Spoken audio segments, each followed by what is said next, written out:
All right, well, welcome back, everyone. Yeah, that was a very short pre-stream podcast before, wasn't it? My mic died randomly, and it just happens. It's part of the problems with me. That's why I need a new setup. I need a new PC. Is randomly the mic can sometimes die, just like randomly my capture device can sometimes stop working for no good reason.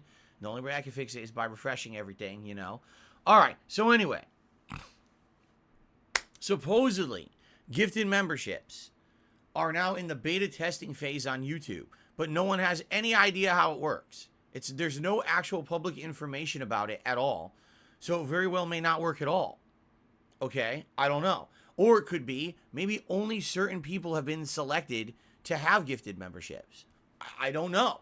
I didn't get any notification about it. I checked this morning in my section about memberships. I looked everywhere, and I don't see anything about it at all. Nothing. There's nothing about it listed anywhere. So it very well may be that they had people promote this yesterday, and now today everyone wakes up, it's not on. This is not a surprise. This is par for the course for YouTube. Anytime that YouTube tries to actually do anything new, there is a very arduous, bug-filled, annoying, and non-transparent rollout process. This has never been different.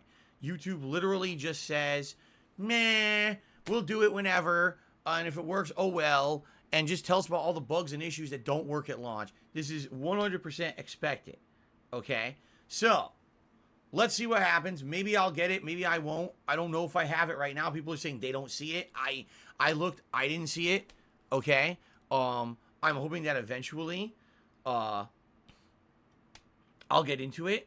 So, I'm assuming that over time, if I don't have it today, I'm going to get it anyway, which is what happened with Super Thanks. If you remember, some channels had Super Thanks, some channels didn't. Why? I don't know. No one ever applied or did anything for it. People just magically started getting it in waves, and then all of a sudden, everyone had it, right? So, I guess we will see what happens moving forward.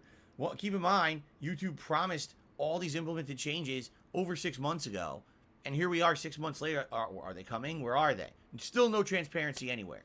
And it's one of the major problems with YouTube, is that they're just not transparent about anything. They basically, they overpromise and underdeliver, but when they overpromise, they don't promise anything concrete. That way they can fall back on their excuse, oh, well, we didn't promise anything by any time. Yeah, well, then why did you say it at all? Right? I don't know. I just don't get it. It's annoying, and I wish that I could tell you guys, hey, gifted memberships are live right now here. Like, literally, one day we may just be streaming and they just click. And, now I can do it, right? Now, from what I'm going to understand, there is a little bit of information from those who were previously, in the beta for gifted memberships. Here's how it worked, okay? Supposedly, it is not like they were on Twitch at all. You cannot do a bomb of subs or a bomb of memberships here. Basically, on Twitch, what you used to be able to do is say, hey, I want to give 30 memberships to the channel. And immediately, boom, 30 people got memberships, and it was a big explosion of support. Apparently, you can't do that here on YouTube at all. It just doesn't exist. The way it works is it's a very crappy process. It's, I want to go ahead and do it. Here you go. And you get one each. You have to do them one at a time. And apparently, from what I'm to understand, the person you're gifting the membership to has to manually accept it. If they don't accept the membership, then it won't go through. On Twitch, it was like you could just throw subscriptions everywhere. You could just click the button and anyone could get the membership. Or, the subscription. I remember people used to gift me subscriptions. And I was like, what the hell do I want this for? Like, yeah, I don't want a subscription to some random channel I'm never going to attend or whatever. They used to do it all the time. I don't even know how that happened because I was never on those channels. Yet I was still getting gifted subscriptions to the channels. It actually got so stupid that eventually I just turned it off. There was actually a feature on Twitch that disabled getting a gifted subscription because I didn't want them. I'm like, stop sending them my way. It's dumb. So, I don't know. We have to see how it works. People in the chat are now saying, no, now that it went live today, people seem to be doing it in batches of 5, 10, or 20 memberships at a time. How do you do that? Right? How if it's a manual thing, then how does that work? I don't know. Well, the thing is, we won't know. We won't know until it actually goes live for everybody, I guess. I was all excited. Seriously, I was all excited yesterday. I was like, finally, this is going to happen. I've been wanting it. People want it. They asked me when is it going to be live, and it's like, oh, tomorrow. Nope. Nothing. I look at my channel. Nothing. Nothing about it. Oh, that's nice. How nice of YouTube to fucking advertise something, tell other people on the site to advertise something, and then it's still not working because they lied. Par for the course. You have to, you have to apply for the gifted membership beta through a form. Where is it? No information. There's no information. They didn't send me nothing. This is bullshit. It is bullshit. Exactly. YouTube blue-balled me. YouTube is infamous for doing this shit. They never do it right. Never. I don't think they've launched a single thing right on the site since the 14-plus years I've been using it. It's always a joke. So I'm not surprised. I even said last night, I announced this on Twitter, and I immediately went to my moderating team, and I was like, just so you guys know, this is supposed to be live tomorrow, but I guarantee it's going to be a shit show, and it's not going to work right.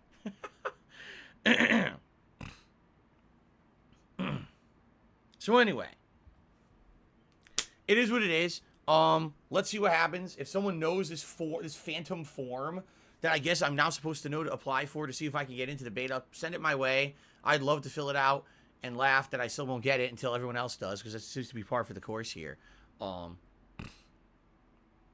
Anyway, it is what it is, right? I'm not going to sit here. I'm not going to cry about it, all right? I'm not going to, you know, I'm going to be positive. I'm going to say, hey, there's a lot of good stuff this week coming up. A lot of good stuff. I'm already implementing changes and improvements to my channel. I'm not going to sit here and bitch about it all day. If someone asks about it, hey, is it working?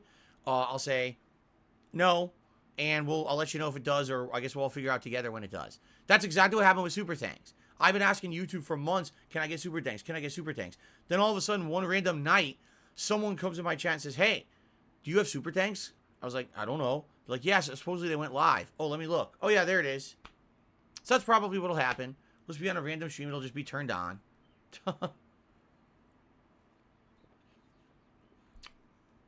Okay.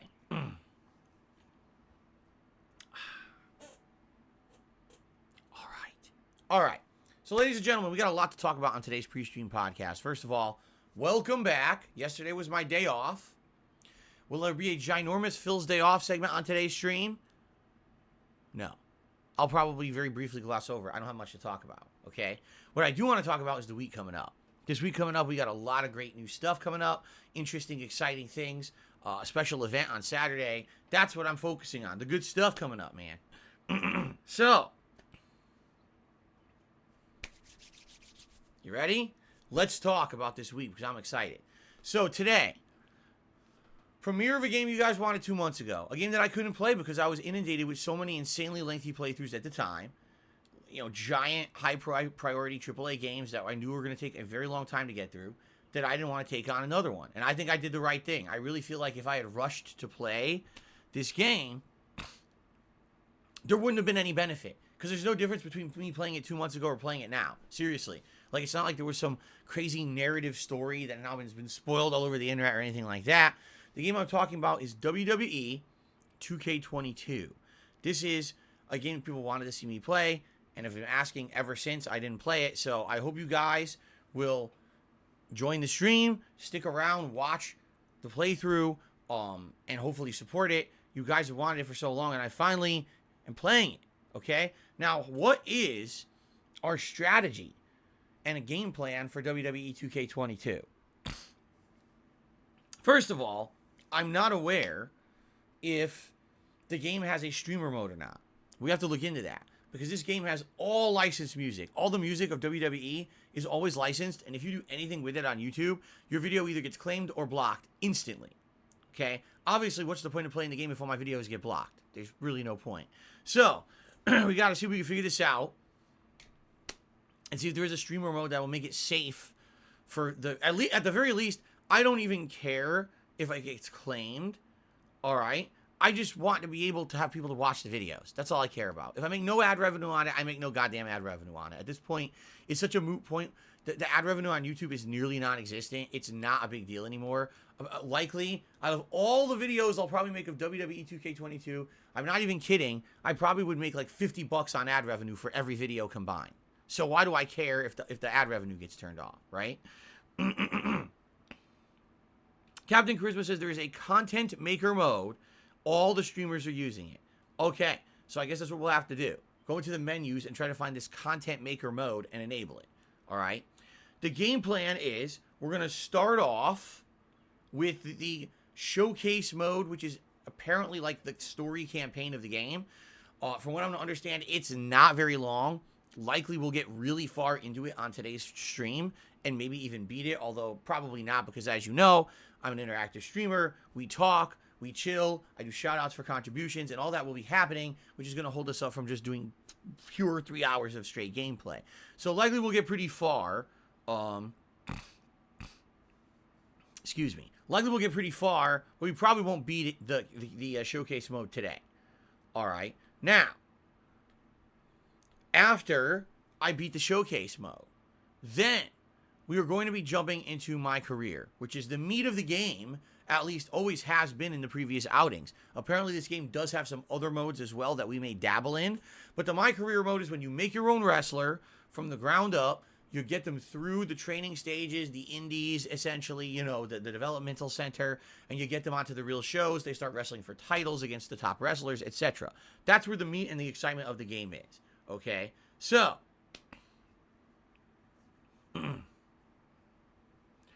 music blocks the videos of its WWE music. The soundtrack does mute it, though. Huh? I don't know.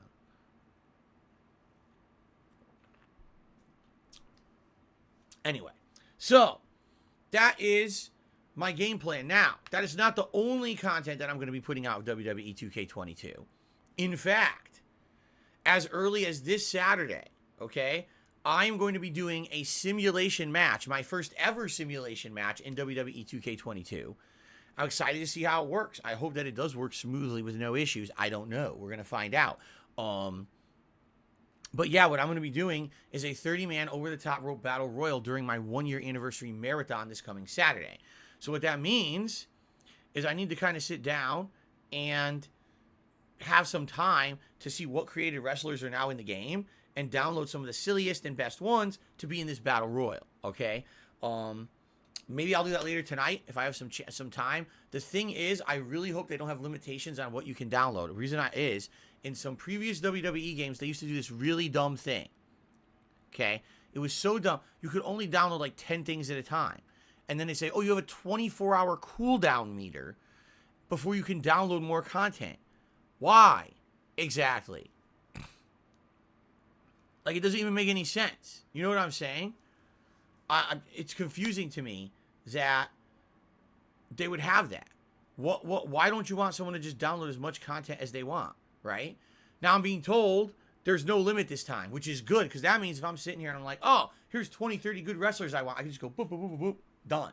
Instead of, oh, 10, then make a list of the other 20 and try to get them tomorrow.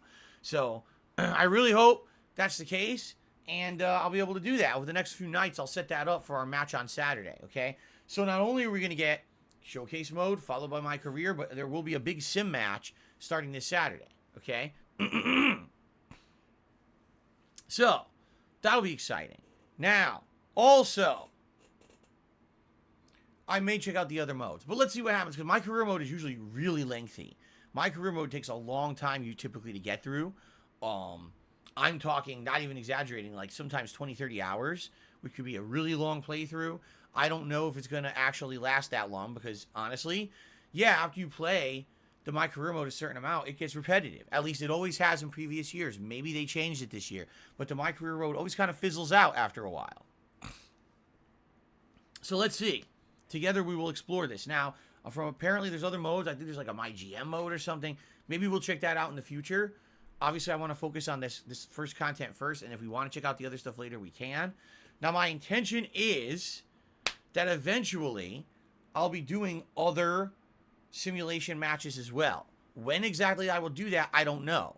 But typically what used to happen is this game used to come out, say, around November-ish, and then I would have like a holiday sims where we would have all kinds of Christmas-themed characters duking it out. We would have a King of Christmas tournament, all kinds of fun stuff like that. And then sometimes over the course of the year, we would do more. Well, obviously the game hasn't existed in many years, so I haven't done that. So now's the opportunity to maybe bring that stuff back, which would be exciting, I feel. But I don't want to, like, if I buy this now, like, I play it now, is it really going to sit around till Christmas? I don't know. maybe we would do some special stuff. Maybe do like a Halloween themed event with all horror characters and stuff. I don't know. I'll have to think about it.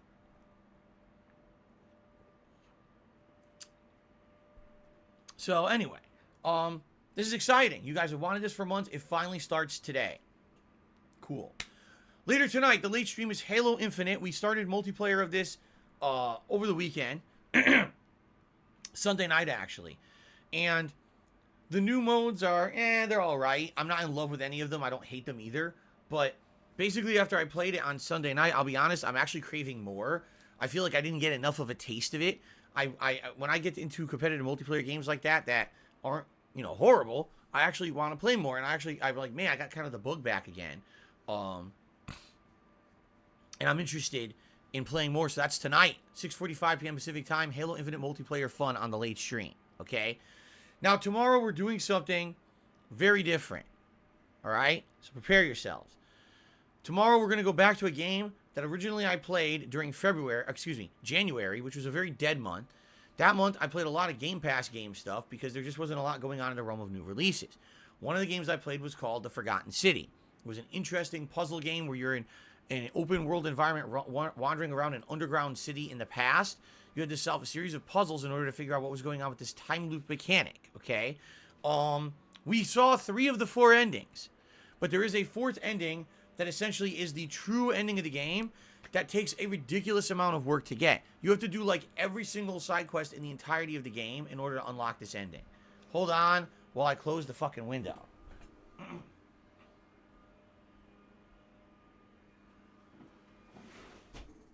Annoying.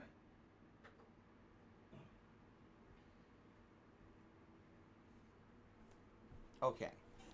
Ugh. Annoying landscapers outside. I have to reopen it afterward.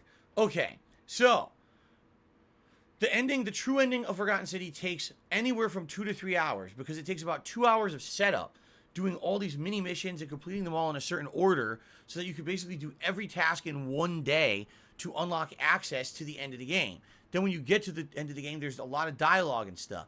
So I've been told it takes anywhere between 2 and 3 hours to do, so I need a whole stream to do it. So I've been holding off on doing this for months. And finally, this week, we have opportunity to do it, so I'm going to do it. We're going to do it tomorrow, all right? I know some of you will be completely uninterested because you're like, oh, this is a game from months ago. You haven't played it. Why are you doing this now? People will complain no matter what, but people deserve to see this ending. I told you guys I would eventually do it, and I didn't want to have people endlessly waiting forever and have it never happen. I've waited long enough. We're doing it as the main stream tomorrow, and then it's done. Then we'll have seen the entirety of the game. And we won't have to worry about having an unfinished, dangling, end to a playthrough. Okay? Okay, if you're not interested in it, perfectly fine. I hope to see you for all my other streams this week. But if you are interested, come back and chill with us tomorrow. All right? Should be fun. Sound good? All right. Tomorrow night, it's going to be the premiere. Get ready. Of Mirror's Edge. Now, I don't mean that stinky piece of dog shit Mirror's Edge Catalyst from 2016 that was incredibly boring, convoluted, and really bad. I'm talking about the original Mirror's Edge, the game from way back when, one of the first games I ever played making content for YouTube. I used to use a camera that wasn't even HD, crooked and pointed at an angle at my widescreen TV. Everything looked and sounded terrible back then, but it was actually one of my formative playthroughs. I thought that Mirror's Edge was actually a groundbreaking game when it came out, okay? I loved the visuals. The gameplay was a hybrid of parkour and puzzles, and I just really enjoyed the experience. The one bummer was it was pretty short, and it is. It's a seriously short,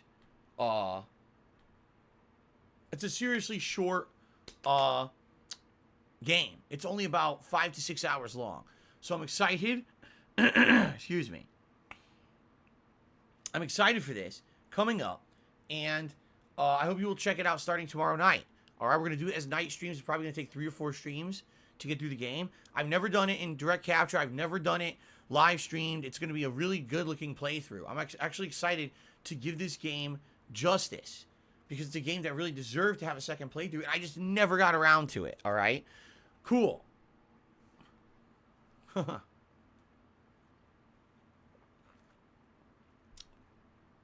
All right. So that's the Thursday night. Friday. On Friday, Skyrim Anniversary Edition is moving to daytime streams for the time being. It's definitely not going to stay as a daytime stream forever, but right now we have a serious lack of new releases, and since that's the case, I need something to fill the daytime slots so I can free up the night slots for more chill gameplay throughs. So that's what we're doing for now. Friday's main stream will be Skyrim, continuing on with the Dragonborn DLC. I hope you guys will join me for that. It's been a great ride so far. I'm 4 hours into it and really having a lot of fun, and I can't wait to play more.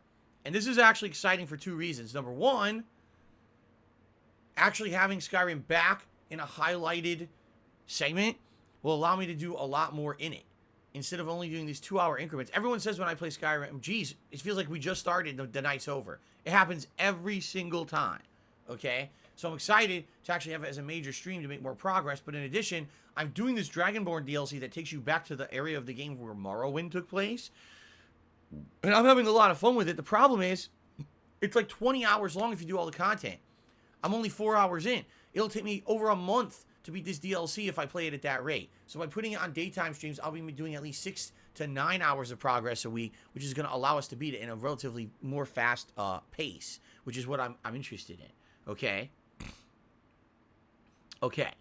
Friday night fights. The final countdown to the end of this collection is at hand. In fact, we did the math, and I think now there's 7 sessions left. I think including this week, there's only 7 sessions left of the Street Fighter 30th Anniversary Collection until the Capcom Fighting Collection comes out.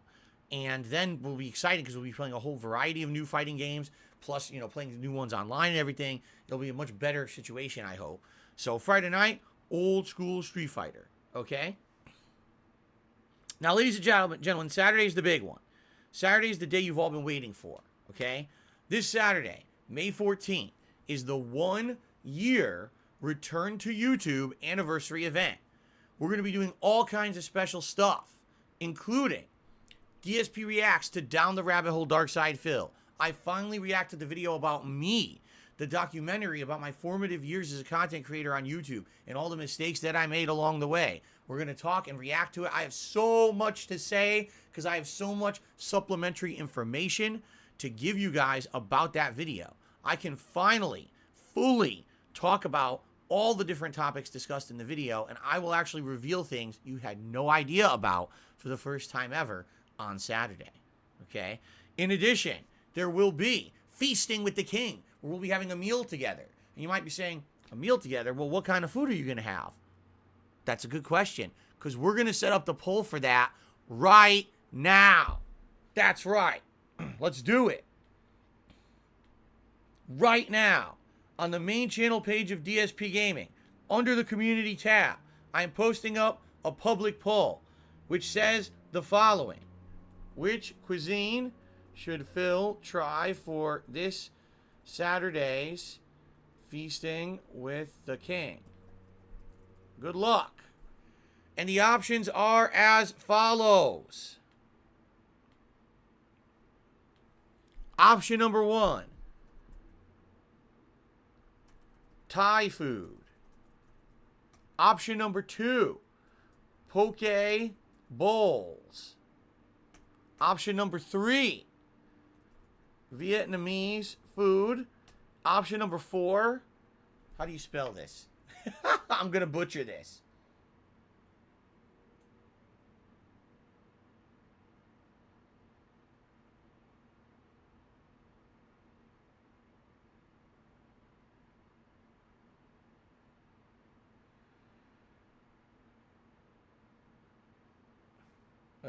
Where is it? How do you spell this fucking thing? Wait a minute. I got an idea. I know how to find it.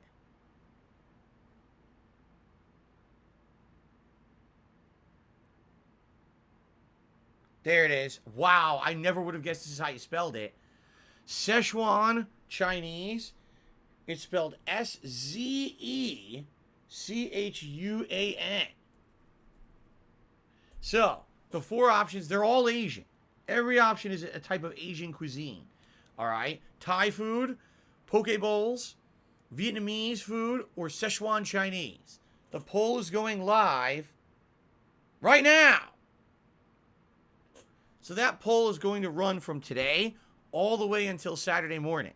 Okay? Your votes will directly determine the kind of cuisine that I'm trying during Feasting with the King. So, please vote. Where is it again? The main channel page of DSP Gaming, the community tab. Click on it. The poll should be there. Okay? So, depending on what wins the vote, then we're going to order food Saturday morning together. We're going to go through the menus, and we're going to pick the most interesting food. Okay? And I'm going to order a few things. It's not just going to be like one thing. I'll pick like 2-3 things. I'll pick off the menu. And we're going to have a meal together live for Feasting with the King on the Marathon event. Okay? Now, the second half of the Marathon event, as I said, is going to be the sim match. Now, how does a sim match work in WWE? Let me explain. What you do is you set up the type of match, you set up the arena, and then you set the competitors and the rules, and you just let the computer fight itself. The reason that this is really neat is because it allows me to focus on commentary and react to everything going on in that silly sim match, especially if there's going to be 30 fantasy characters from all realms. There could be comic books and fantasy, you know, superheroes, cartoon characters, all kinds of stuff there. It could be real life people, celebrities, musicians, actors, right? The president, freaking other political figures. It could be all kinds of shit thrown in, all right? It's always zany as hell. And the cool thing is, because I'm not directly playing the game, I have absolutely no impact on the outcome and no idea who's going to win. We've had some of the wildest, craziest matches and winners such as Venom, Bernie Sanders. I remember in the King of Christmas tournament, we had like the Grinch winning and stuff. Crazy stuff. All right? So, it should be really fun. We got to see what we can find. I might even have some special stuff in there depending on what I can find. I have to see what creative characters are available in WWE, because maybe I could put some silly characters in there that you guys would really enjoy seeing. All right? But we gotta see what's available and go with it. So, usually, when I do the 30-man over-the-top rope battle royal match, it takes at least an hour, because all 30 characters have to come out and start fighting each other, and it could take a very long time to get through that match. So depending on how it goes, it could be an hour or longer. I guess we'll have to see how it is this year. Okay? So, yes, I'm excited. I hope you guys are too. Now, there may still be time, even after that happens, for something else on the marathon. Okay? I don't know. If there is extra time to do something else after that, then we'll maybe just do it. We want to do some random gameplay. You want to just do a chill Q&A session. Whatever it is. But the marathon will start in the morning at the usual stream time and run all the way through the day. And we'll see how far it takes us. Okay?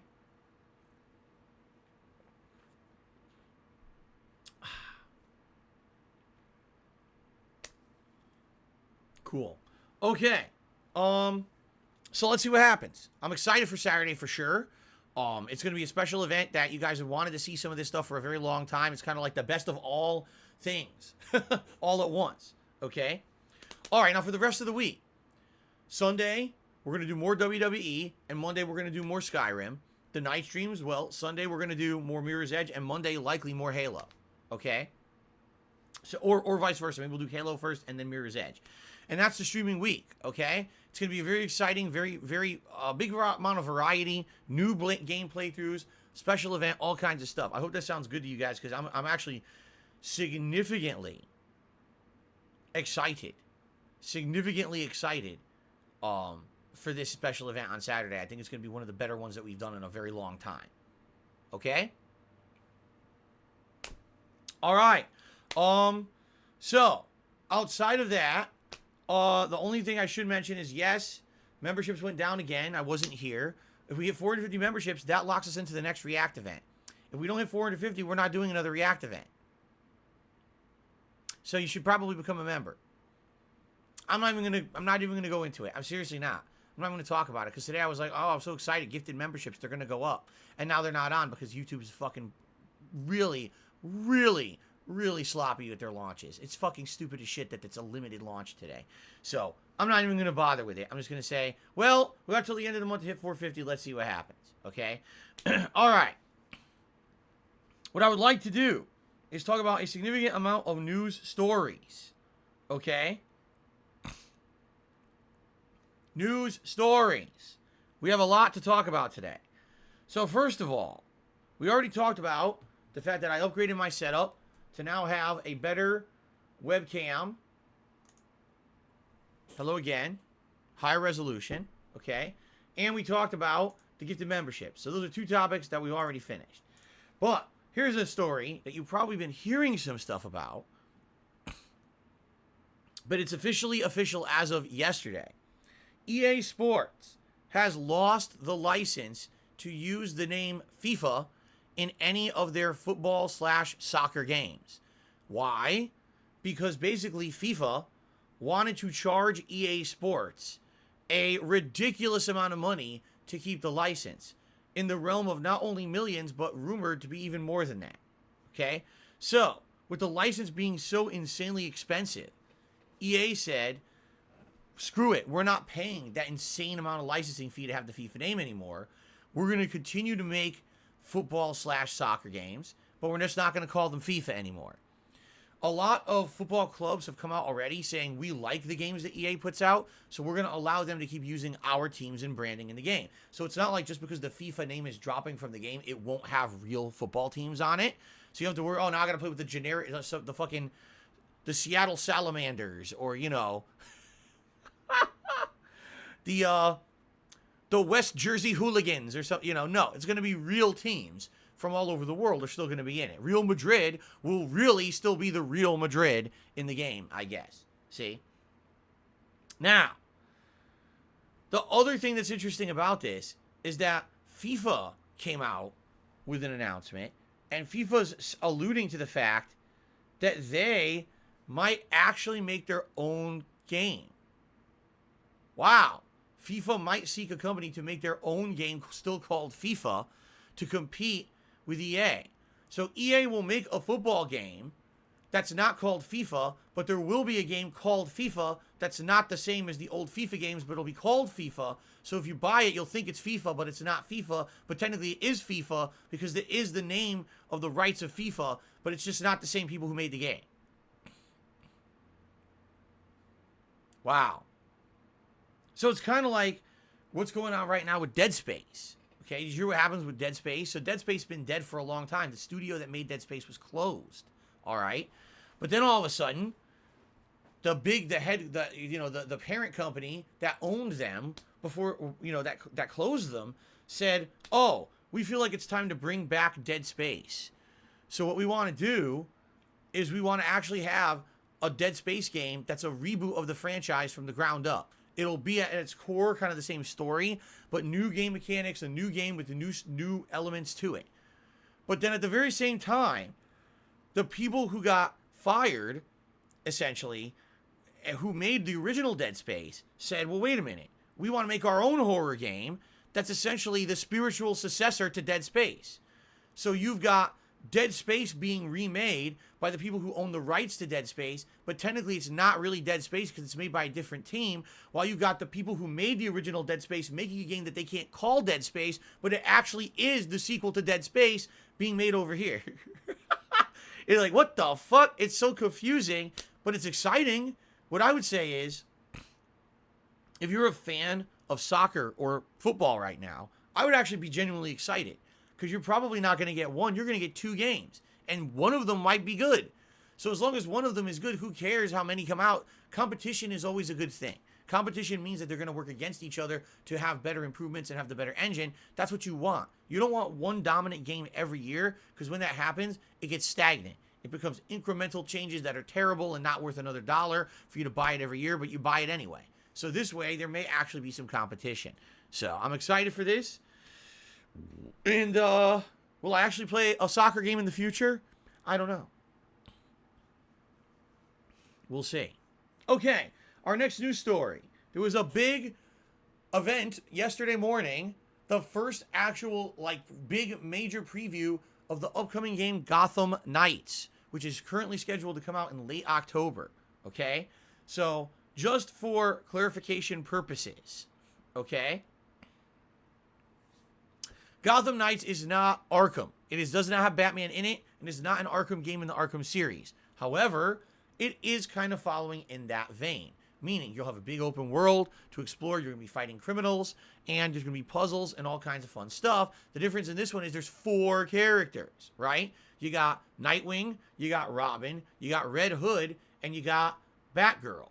Literally like all Batman proteges in a game at once. And each character is supposed to have their own unique abilities and fighting styles, as well as ways to traverse the city and solve puzzles. So it's kind of like Batman Arkham City times 4. All right? So the preview came out. And although watching Red Hood and Nightwing fight, and they look completely different in the way that they maneuver and the way that they fight and they do things in the city, so far, excuse me, feedback has not been very good. What most people are saying is, it really doesn't look current gen to us, especially when you compare it to recent games like Spider-Man Miles Morales. People are like, this looks like it's a gen old. It does. It looks like this is like early to mid PS4 era, and it doesn't impress at this point. Now, keep in mind, the game is still in development. The game is not going to come out till October. But how much realistically can you improve or change in the game in a few months' time, right? So from what people are looking at, and they're like, it doesn't look so good. It kind of looks on the slower side. It doesn't look as exciting as maybe what they were expecting from a game with these 4 characters. And I think what it is if you really think back to the Arkham games, okay, the combat in those games wasn't super fast-paced either. You go into a room, and all of a sudden, two enemies with knives, 2 enemies with shock things, a big burly dude, and a guy with a gun would all come out at once. And Batman would be like, okay, use the gas pellet. Now they can't see you. Zip line the gun out of the guy's hand. You parry the guy with the electricity. He's stunned. You toss him into the other guy. You jump on top of the big guy. You pound him in the face. You're now controlling the big guy. Lumbering swipes all around the room. Take out everyone. And then you take out the big guy and you've solved it. It's basically a puzzle combat, right? But it really wasn't fast-paced. It really wasn't super duper like exciting. Like honestly, the Spider-Man games, right, kind of kicked it up a notch with the amount of maneuverability, the amount of abilities you can use in the combat. I really feel like Spider-Man Miles Morales was kind of like the epitome right now of what you can do in a game like that, right? So now you're going back to the Batman formula, and it's kind of slow again. And like people are like, yeah, but we kind of advanced from this, you know? Yeah, remember, Batman Arkham Knight was what, 2015? So this is a long time ago. 7 years is a long time to develop a game engine, and it looks like it's kind of like the same deal again, and people seem to be a little bit upset with that. Now, another thing that was announced. I said Batman. Let's try that again. Gotham Knights will not be on past generation consoles anymore. I flap my jowls in shock. Yes, it was announced. Batman Gotham. I said Batman again. I can't disassociate this game from Batman. Gotham Knights will only be on Xbox Series S and X and PlayStation 5 and PC. It will not be on the Switch. It will not be on the Xbox One, and it will not be on PlayStation 4. So you have to have either a next-gen console or a PC to play it. You cannot play it on the last gen. Now, some people are like, good, this is excellent. We've been saying that we feel that these games coming out being cross-gen have held them back. We've seen too many limitations in the games of the game engines because of that. And others are like, well, that's bullshit. I still haven't been able to get a PlayStation 5 or an Xbox Series X or S, and I'm holding out. I don't want to pay a scalper and support their underhanded practices. I want to get it from a store, and I still can't fucking get it. I've been trying forever. I still can't get it. That stock out there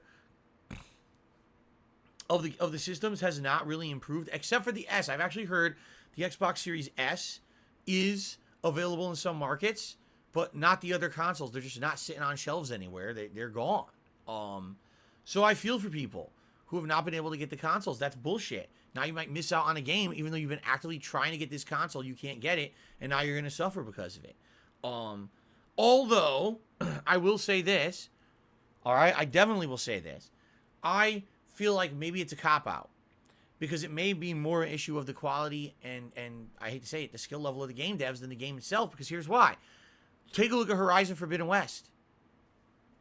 That game runs absolutely, positively, beautifully on the PS4 and the PS5. The only difference is some frames of animation. It looks gorgeous on PS4. The one issue that my wife told me she had, every once in a while, if you're in a fight with a ton of things going on, sometimes then the frame rate would crap out, and then you reload the game, and it fixes it. I think it's a RAM issue, actually. But it's not something that's constant, and it's not something that's abundant. It's an easy thing to fix, you know. If Horizon could do it, then likely every other game could do it too. It just takes a lot of skill, and they don't want to put the time and effort into it at this point. You see? You know, one thing that irks me right now is playing Halo Infinite. Because when I play the game, and I go to join a match, you have to wait forever for it to load. And it's not my fault. It's because there's people playing it on Xbox One, and the game runs like shit on that. So that you sitting there waiting to fucking play it. You gotta wait forever. It sucks. So, yeah, cross-gen has a lot of fallbacks, you know. So, anyway, that's the deal right now with Gotham Knight. Looking forward to more information as we get closer to the release of the game, okay? Okay. The next news story. Activision is actually actively trying to convince their employees at Raven Software, a division of the company they own, to not vote for unionization for their QA team. What's been happening right now is that something that we've been talking about for years and years is finally coming to fruition. Game developers are realizing they're being mistreated. They should not have to work these inhuman hours, crunch, get paid so little, and not be rewarded for their hard work like anyone else who works in a job. So they're unionizing. Activision is apparently employing tactics to completely dissuade employees from unionizing. Now, I don't know the legality of that. That sounds pretty illegal to me. Like, you can't tell your people who work for your company not to stand up for their own rights. What are they, fucking slaves? So, that doesn't sound right for me, and I think that they have the right to unionize, and I don't think that anyone should be trying to tamper with that. So, I'm curious to hear, are there going to be repercussions for Activision actually being called out for this? You know, there's articles about it now. It's not just like, oh, hearsay. No, there's documented evidence that they're actually trying to do this. So, I guess we have to see what happens. But in this story, but right now it's very early development. Like the story just hit yesterday, and people are interested to find out, who's going to spill the tea per se, and actually tell about everything that's really going on in there, and will people actually get in trouble for it or not? All right. Okay. We have so much news. We have 2 more news stories today, ladies and gentlemen. How many of you own an iPod? Oh no, I don't. How many of you out there own an iPod in 2022? Does anyone? All right, how about this? If you own an iPod in 2022, type a 1 in the stream chat.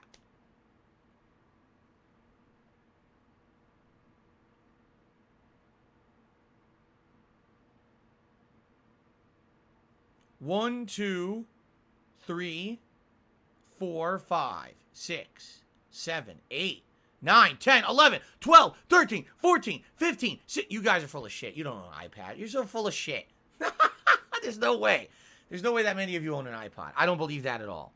All right? But anyway, it was officially announced yesterday by Apple that they are finally retiring the iPod. All right? The iPod, my God, has been a model of MP3 and music player since they started making digital MP3 and music players. There was all the generic ones, and then there was the Apple iPod. Most people liked the iPod because it was stylish. It was easy to navigate. It was intuitive. You just use your thumb to move around with like a little easy controls. If you had Apple software already, you could load all your music through the Apple software and just load it right onto the iPod with little to no problem. You could rip your CDs and put it into your Apple library and put it right in there.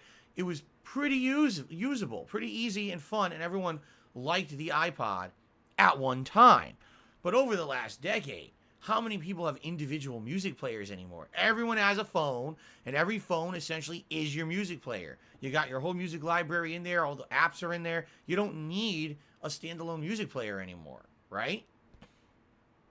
So, it's pretty much dead. The last time they actually made a model of the iPod was 2019, and Apple officially announced, that's it. We're done. We're not making any more iPods, so don't expect any more. That was the end of it. Buy our phones. I'll agree with the decision. At this point, it's a piece of technology that has become completely obsolete. I'm shocked they were still making them up to 2019, quite frankly, and that it really had a market. Like, who was buying that? They were making, how many of these were they making, and how many people were actually buying an iPod, right? It just, like, seriously, if I got, like, an iPod for Christmas, I'd be like, what am I supposed to do with this? Right? It literally has no use. Everyone has a phone that plays music. Okay. The last news story for today is arguably the biggest one because there were overnight developments, and I'm very curious to hear everyone's take on this, okay? So, supposedly, one of the composers of the soundtrack of Street Fighter V recently was attending a podcast. Someone invited them on to talk about Street Fighter and all kinds of stuff. Now, I don't know if the podcast was speculating about Street Fighter 6 or anything like that, but there was a segment where they were talking about potential characters who would show up in the future, like in Street Fighter 6. And this person, whose name is, I can actually tell you his name, Daniel Lindholm. He had actually done many of the music tracks for Street Fighter V. Like a ton of the character themes and things in Street Fighter V were actually composed by him. Okay? So they interviewed him. And in the interview, he says, well, I think I could tell you, at least, you know, from the information that's out there, I could tell you a character that will not be in Street Fighter 6.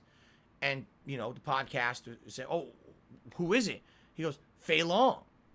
Why not? Why would Fei Long not be in future Street Fighter iterations? Well, a couple years ago, there was a movie called Once Upon a Time in Hollywood, a Quentin Tarantino movie. And apparently in that movie, there was a portrayal of Bruce Lee. Now, it wasn't a parody of Bruce Lee. It wasn't a character, like it wasn't Juice D. His name was supposed to be Bruce Lee. Like he was supposed to be a representation of the martial artist and movie actor Bruce Lee.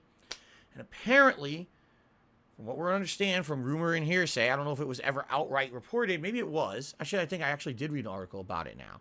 That the family of Bruce Lee, the people who own the rights to him, his namesake, his likeness, and all of his movies and everything, came out and said, we really don't like the way that he was portrayed in the movie.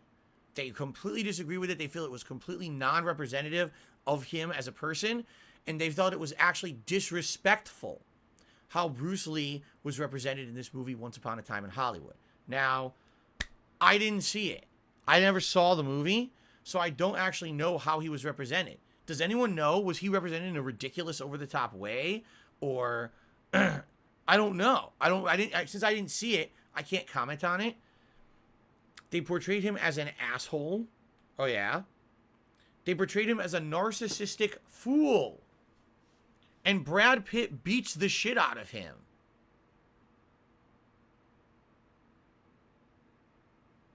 They basically make fun of him, and he gets beat up by Brad Pitt. Brad Pitt throws him into a car. They portrayed him as a cocky, arrogant idiot. Huh.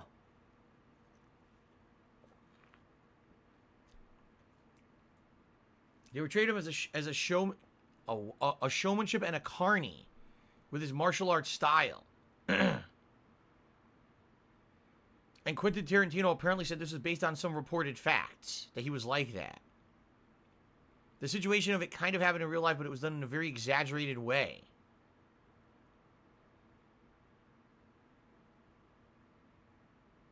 Okay. So essentially, with that scene, the people who own the rights, I think it's supposed to be the family of Bruce Lee, were very upset.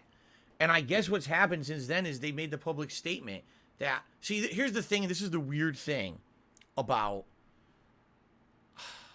the trademark law, licensing law.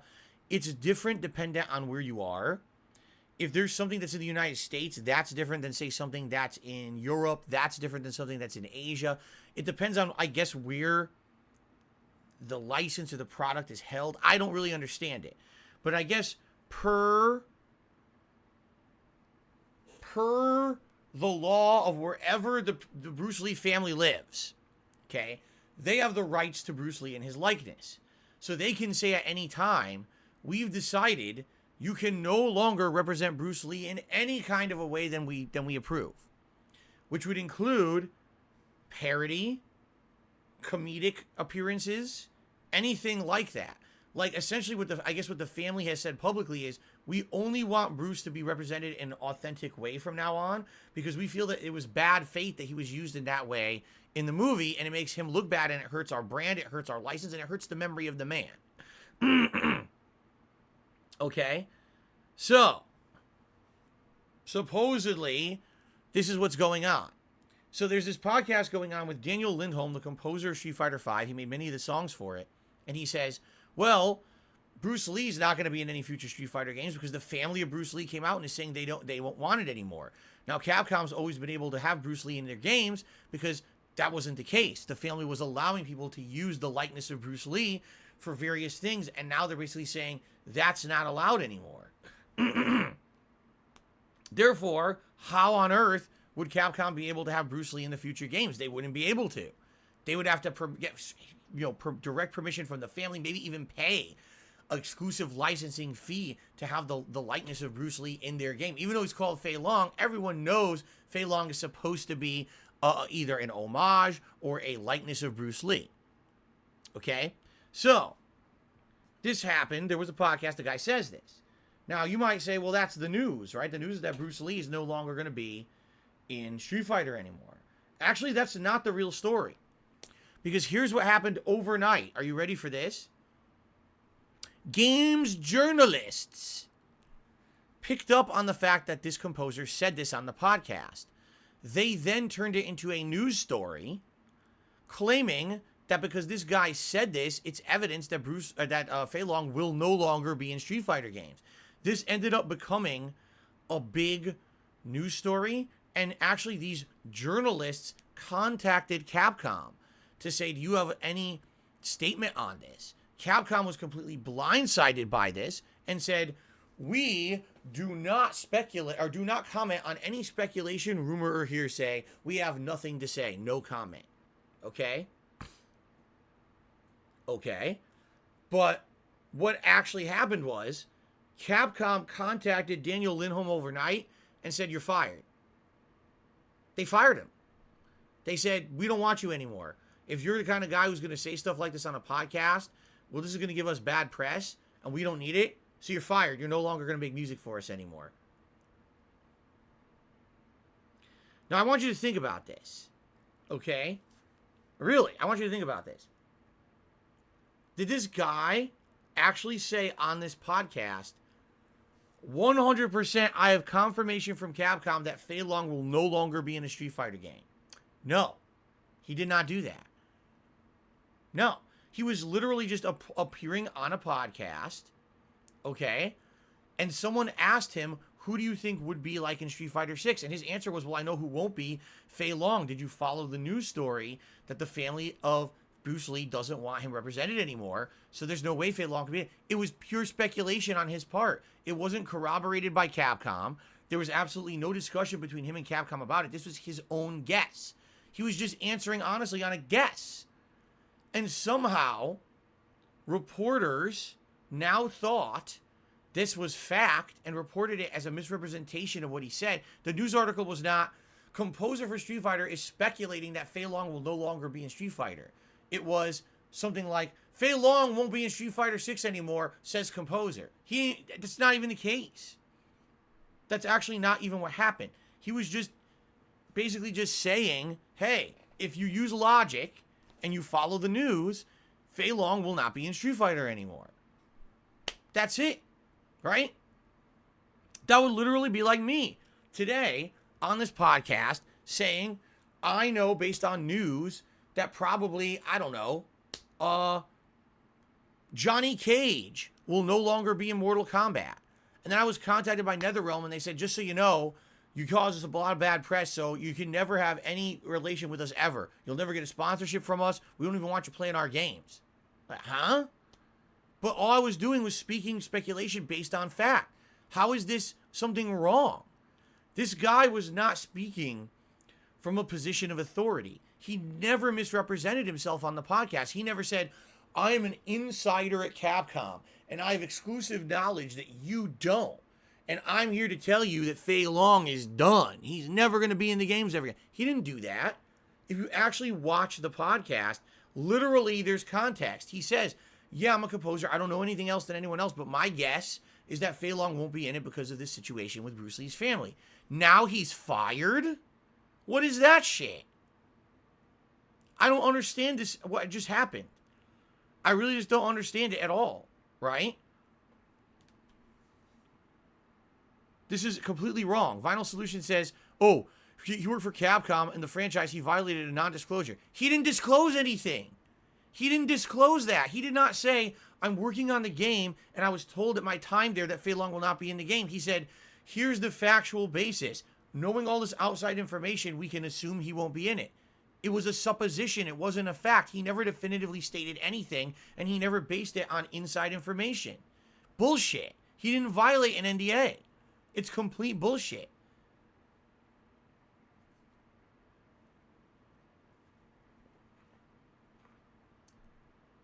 Tutti Frutti says, a lot of people would have gotten the impression he knew more. Wrong.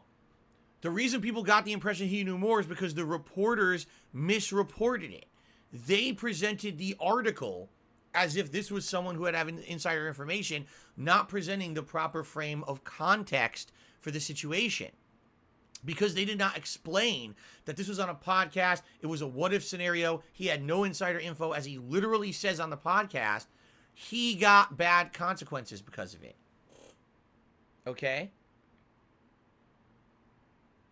So, people are talking to the guy, and he's like, he's actually considering, he's basically considering suing for defamation. Now, I don't know how that could work. I don't know. Because that's a really big what-if slippery slope kind of a deal. I don't even know if it would qualify as defamation. Maybe it's not like they said outright,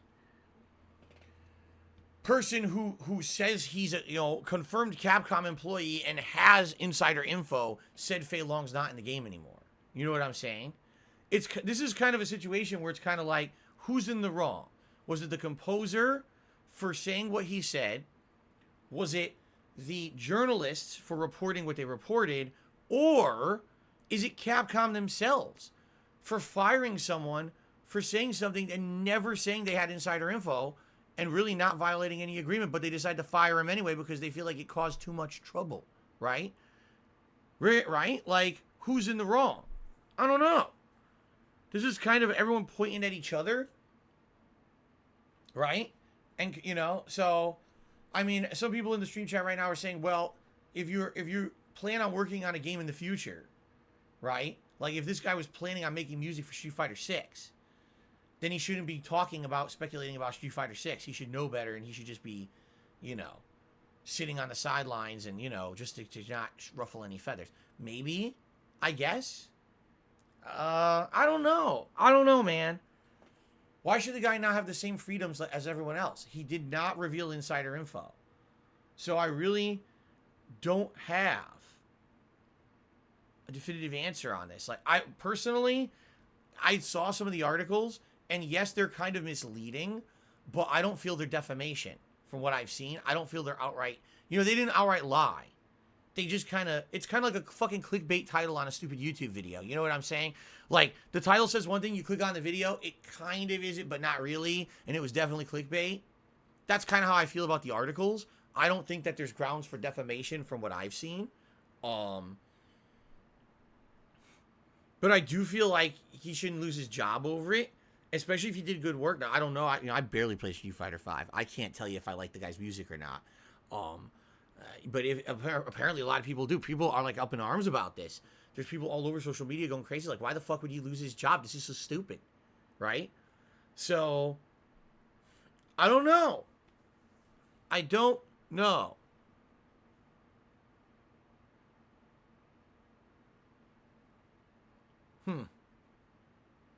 Well, What I would like to say is, I would like to see more developments on this. What's going to happen with this? Will Capcom have a change of heart and rehire the man? Will the podcast come out and apologize for even asking the question? Will some of these journalists who rolled with the story retract their articles? I don't know. I don't know what's going to happen. But it's a pretty messed up situation. I don't think we've seen one like this before. So, All right. Anyway, ladies and gentlemen, that's the news for today. That was a lot of news to cover. Now it's time for shout-outs. So we're going to start off with YouTube side shout-outs. And the first YouTube contribution today was from KStyles1998, who re-upped his membership for 12 months as an Ultra supporter. Thank you so very much. Metal Snake did a super chat. That was the first super chat of the day. Thank you, Metal Snake. Tutti Frutti did a $2 super chat and says, is Street Fighter like Tekken but small indie? Oh my god. I never thought the day... Seriously, I never thought the day would come when people would say, is Street Fighter small indie? Because Street Fighter was the origination of competitive fighting games. It was the big one that could be, it was infallible, untouchable. No matter what fighting game Capcom put out, they made a ridiculous amount of money on it. And now that's not the case anymore, you know? Jeez. No, it's certainly not indie, but yeah, certainly it's fallen from grace and is not at a prominent place like it used to be, that's for sure. Shout out to Daihixe, who has become an Ultra member supporter. Thank you so much, Daihixe, for the Ultra member support. Thank you, thank you. DanMan44 did a super chat. Said, I've been away for a while. You're going to react to your own Down the Rabbit Hole, yes or no? Because that's what I want, and that's what everyone wants to see. This coming Saturday, May 14th. It's the first thing we're doing after the PreStream podcast. Yes, I'm doing it this Saturday. Please be here for the epic response. There you go. Carl Denson did a super chat. So you plan on playing Borderlands Tiny Tina? No. I have zero interest in playing it. Quite frankly, when I played Borderlands 3, I thought it was alright, but just way too much of the same. And my audience felt exactly the same way. We all kind of got bored of it after a bit. And it was kind of a grind to even beat that. I have no desire to go back and do an expansion for it. Okay, we start off today with a $20 tip from Captain Charisma. Thank you so much, Captain Charisma. Let's get you up on the leaderboard here. Oops, yeah, Charisma. So, Captain Charisma, by the way, yes, Captain Charisma, I did get your email because he had actually made some logos and things that we're going to try to import into the game when I actually start playing the career mode. We're not getting to that today, but I do need to work on that. I have not had a chance to work on it yet this week, but I did get your email. All right, he says, doing this to show my buy-in for WWE, some last-minute info. The WWE made music gets claimed but not muted. But as always, the real music is the gray spot. My Rise, which is, I guess, the name of the career mode, is around 20 to 25 hours to do every storyline. Showcase takes about 3 hours, so have fun. So it sounds like today will be Showcase. Next time we play it over the weekend, we'll be starting the My Rise mode. Okay. It also sounds like, once again, I'll be making zero ad revenue on this game. What a shock. Anso Kamaru to the $1.50. Says, FYI, Szechuan food at its core is meant to be FromSoft tier spicy food. As in, it's tucking mind-numbingly numb. Thing is, that's the point, and it's part of their culture. You should be able to get stuff with no spice, though I'd recommend Vietnamese food for the banh mi sandwiches. I've always wanted to try a banh mi, and I still have not. I really want to try a banh mi sandwich. At the same time, Szechuan Chinese is very different from regular Americanized Chinese food. I've seen the menu, and they've got some unique stuff. Like, they have their own take on fried chicken that looks nothing like American fried chicken. It's supposed to be very hot and spicy. They've got smoked tea duck, which is apparently is a duck they cut up, and they smoke it in a smoke room with tea smoke. So it's probably really good. Although it might be dry, it probably tastes amazingly good. Maybe there's a dipping sauce or something for it. You know, some really unique stuff. So I'm obviously excited to try that cuisine. There's a lot of different cuisines to try. Like if we had Thai food, I've only had Thai food maybe twice. And once I think I got this really sweet, crispy chicken that was like garlic and honey. And this other time was the time I told you that dish I had that was the fish that looked like it was going to be gross. And it just came right off the bone. It was absolutely delicious. Vietnamese food, I've only had pho. I've never had anything else but the pho. So I'd like to try not only maybe a pho, but like a banh mi and maybe something else too. Poke bowl, I've only had one poke bowl ever. And the poke bowl I had crab, and I think it had some tempura shrimp, and something else, and a bunch of other ingredients that were delicious. But poke bowls, you could get so many different kinds of poke bowls. You could get all kinds of raw fish. You could get cooked fish. All kinds of stuff comes in a poke bowl. So I'd be excited to try something like that. And of course, yeah, Szechuan Chinese as well. I've only had it maybe once. And they have such a wide, interesting menu that I wanted to add that on there too. So, good variety of stuff to vote for. Please vote if you don't know what we're talking about. This is for the Feasting with the King that will take place on this Saturday, a special marathon anniversary event. So please vote. It's on the channel page of DSP Gaming right now. Okay? Cool. Don't bond me. Do we have more? We do. We have more YouTube side contributions to shout out. So, Dan Man did another super chat and says, have you seen Spider-Man No Way Home yet? It was brilliant. I have not. I haven't even seen Spider-Man Far From Home. So, I haven't seen the last 2 Spider-Man films. Canadian Mustache also did a super chat. Thank you to Canadian Mustache for the super chat. Let's get you on the leaderboard. I spelled that wrong. Why do I think that mustache has a C in it? Why do I think that mustache has a C in it? I have this weird feeling in my head that it has a C in it, but it doesn't, right? It's just an S. I wonder why I think that.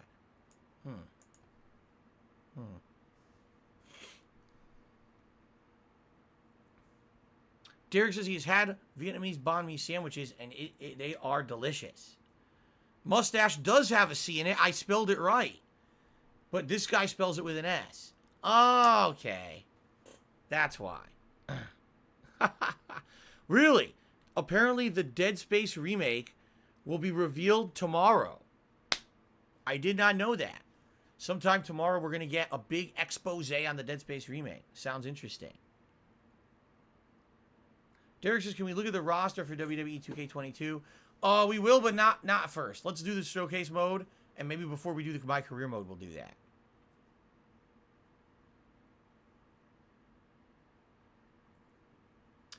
Who would I want to see me play me in a movie about my life? I always answer this question exactly the same way.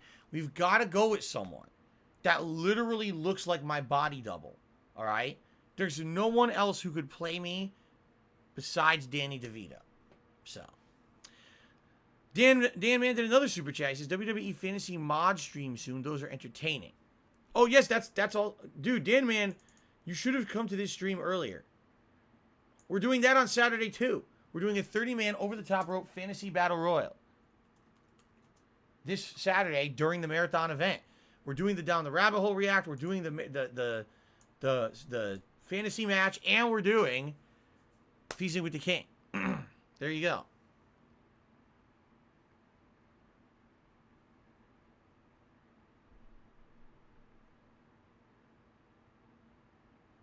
Will this be the first marathon I'm not playing any games? It very well might be. Then again, no, we've done retrospective marathons. I don't play any games during retrospective. We just watch back my own stuff. In this case, it's a little different. But no, I'm not playing any games in this one. Unless we decide, because like I said, it really depends on time. We're going to have the PreStream podcast where I'm going to go down memory lane, talking about my history as, being a YouTuber here for the first year and tell you about the things that are great and the things that are not so great about being a full-time YouTuber in 2022. And then we're going to do the ordering for Feasting with the King. Then we're going to do the Down the Rabbit Hole reaction. Then we're going to do Feasting with the King. And then we're going to do the sim match. So depending on time constraints, we may have some extra time at the end or we may not. We have to see. Phil's Day Off segment coming? No, there is no Phil's Day Off segment this week. Here's why. I didn't really do anything. We didn't have any money this week to do nothing. Remember last week I told you we kind of went and celebrated our anniversary. This week, we're pretty much strapped. I just had 2 giant bills clear, which I didn't really talk about. Usually, I know if people are surprised. Phil didn't mention it. Yeah, because, this month, things have been all right, at least. Hasn't been terrible. Hasn't been, I'm so close to not being able to afford everything for once, which was good. And so, yeah, I just paid 2 giant bills, didn't have any money, so basically stayed at home. I only ran out and did a few errands, came home, watched Cat play Skyrim. No big deals. Derek, thank you for sending me an email for the Google form to apply for the beta for membership. Sounds good. I need to open my window. It's got very hot and stuffy in here because I closed it because of the landscapers. But now it's hot as shit.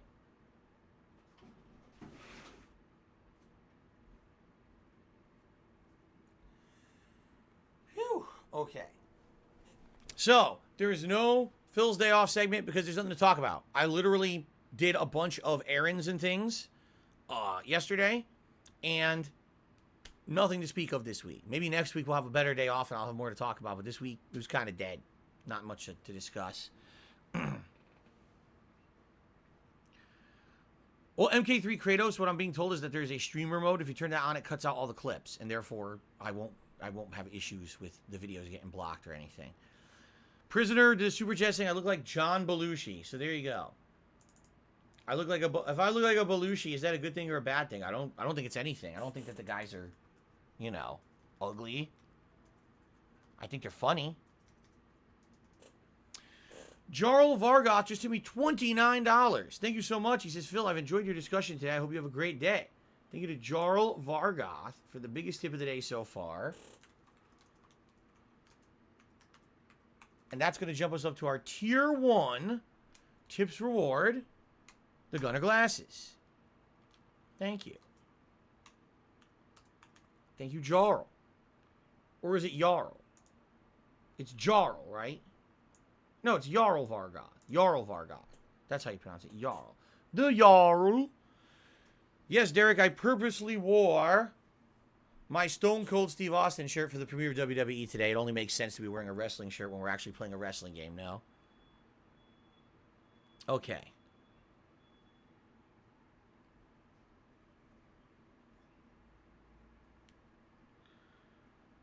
Okay. Actually, no, it might work for the webcam, but it will not work for fan art. Someone just said, if you hold the shift key in OBS, you can resize anything. You want to try this on the fly? We could try something. Here's what we'll do. All right. So if I wanted to make this webcam still 1080p, but make it smaller, I'm being told I can do that. So if that's the case, hold on one second. We're going to try something. Because guess what? I have not only a rectangle, I have a square. See that? Much smaller. Let's see if this works. I'm just curious. You said hold shift. This will be challenging because my keyboard's over here. I have to rotate shit around. So, if I grab this and I hold shift. No, all it does is crush it. That does not work, look. That does not work. All it does is squish it. That looks terrible. That looks terrible. What a bad suggestion. What an awful suggestion. Now people are saying try the Alt key instead. Well, how would I fix this? Now, how do I get this back to the original aspect ratio? I don't even know how to fix this now. Seriously, it's all fucked up now. Wait, I know how to fix it. I think I know how to fix it. Control plus Z should undo. Nope, Control plus Z does absolutely nothing.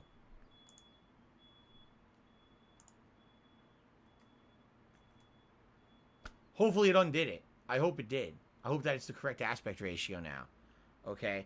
So you're saying hold Alt instead? Oh, fuck.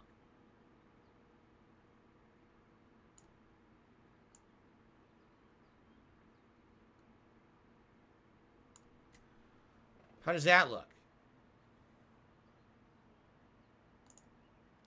Oh my god. My whole setup's fucked up now. Yep. My whole setup is fucked up. I'm not even kidding. It clicked everything on my screen. Everything is highlighted. Everything's fucked up. I never should have done this. I knew it. I never should have done this. This is a horrible idea. Yeah. Well, I can't even do anything now. If I click on anything, it highlights it in green. Look at this. Look what it's doing. It's linking everything into one file. I don't even know what it's doing. I don't know why it's doing this. I can't even move anything now. Everything's been connected, and I don't know why. I don't know how to undo it.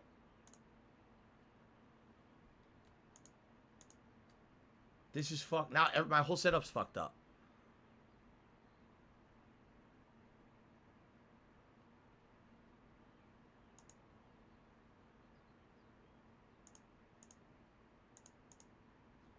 I don't even know what to do to fix this. I have no clue.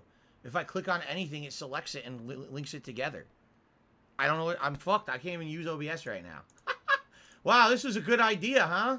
Oh, yeah.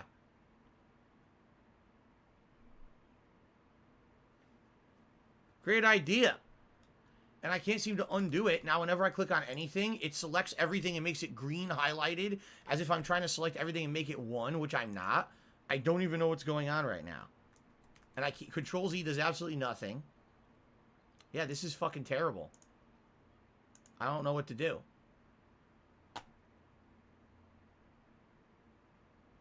This is... Guys, I just want to let you understand something. This is why I don't fuck with it. When something just works, I just let it work. And that philosophy has taken me through so long. It's allowed me to just keep putting out consistent content for you guys and not have any issue. When you fuck with stuff, you fuck with it and then it all fucks up. Now I have no idea at all how to fix this. Look, now my camera is linked to the video as one. I don't know how or why that happened because I didn't actively want to do that, but it did it, and I don't know how to fix that.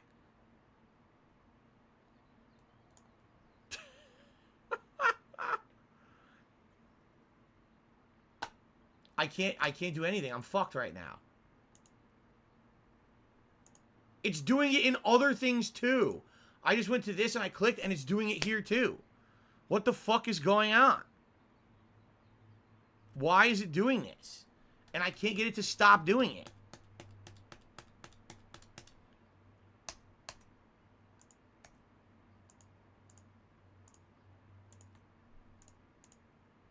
I don't know why it's doing it. I have no clue. I'm fucked right now. I can't click on anything. If I do, it auto selects everything. And links it all together. And now everything's stuck as one. I don't... This was the worst idea anyone ever had. Seriously.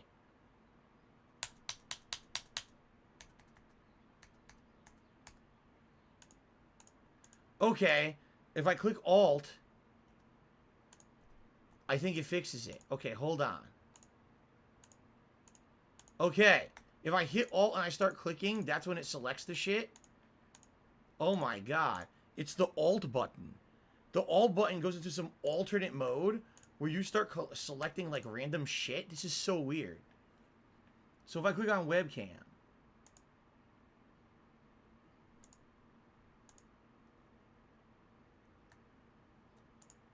I don't even know how it happened because now it's not happening again.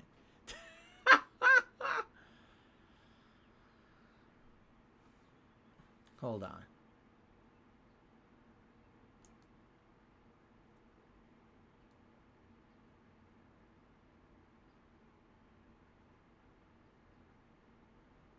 That just resizes it normally. If I hit Alt, now I can stretch it or shrink it. Now, if I click on here, now it's not even replicating the problem. I'm serious. It's not even replicating the problem.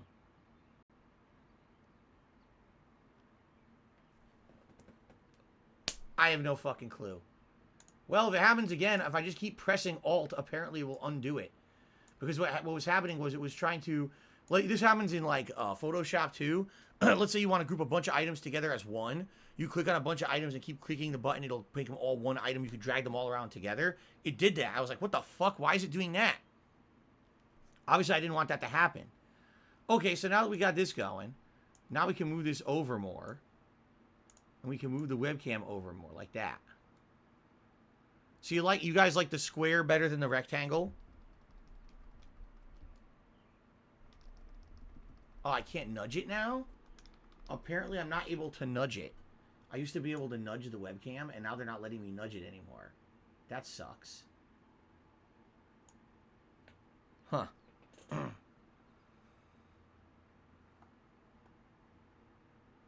You're now back to potato. This is still 1080p quality. The webcam quality has not changed. So if you think it's back to potato, you're blind. You need to get your eyes fixed. I did not change the resolution of the webcam. The resolution is still 1080p. It's just you're seeing it in a square rather than widescreen format.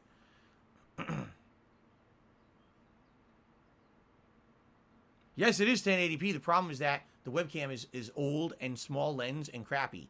So, you know, someone having a big, huge ass lens on a real professional level camcorder and everything is going to get way better 1080p than I am. All right, so you guys like this better. You like the square better. If you like the square better, we can stick with the square. I'm okay with that. Now, what happens if I click over here? Okay, it didn't affect the camera in this scene. That's good. I was hoping it wouldn't affect the camera in different scenes, and it didn't. It allowed me to keep the widescreen format in this scene.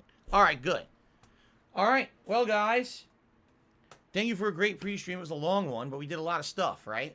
We're going to take a quick break here for me to use the restroom, and then we're going to jump into WWE 2K22. Originally, what we're going to do is boot this up and basically put it into the streamer mode so that I don't get claimed and copyright struck on YouTube. And go from there. All right? Thank you guys for a fun pre-stream with new improvements. Awesome.